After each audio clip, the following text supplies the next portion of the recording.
এই র্যালির আয়োজন হয়ে থাকে, এর মূল লক্ষ্য হচ্ছে মানুষদের অন্তরে আল্লাহ নবীর ইশক ও মহব্বত জাগ্রত করা এবং আল্লাহ নবীর ওয়ালাদত শরীফের শুকরিয়া আদায় করা। সবচেয়ে বেশি গুরুত্বপূর্ণ যে বিষয়টা সেটা হচ্ছে যে অনেক গাফেল মানুষকে আল্লাহ নবীর আগমনের বার্তা পৌঁছে দেওয়া, আল্লাহ নবীর ইশক ও মহব্বত তাদের অন্তরে জাগ্রত করা। আমরা দেখি তালামিজ ইসলামিয়া সেক্ষেত্রে অনেকটাই সফল হয়েছে ইনশাআল্লাহ।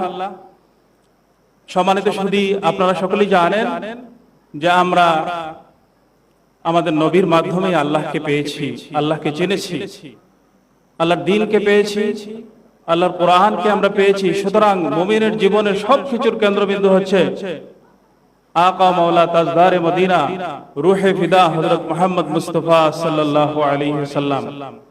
আল্লাহ নবীর ভালোবাসা ছাড়া কোনো মুমিনের জীবন পূর্ণ হতে পারে না, মুমিনের জীবনের লক্ষ্য বাস্তবায়িত হতে পারে না।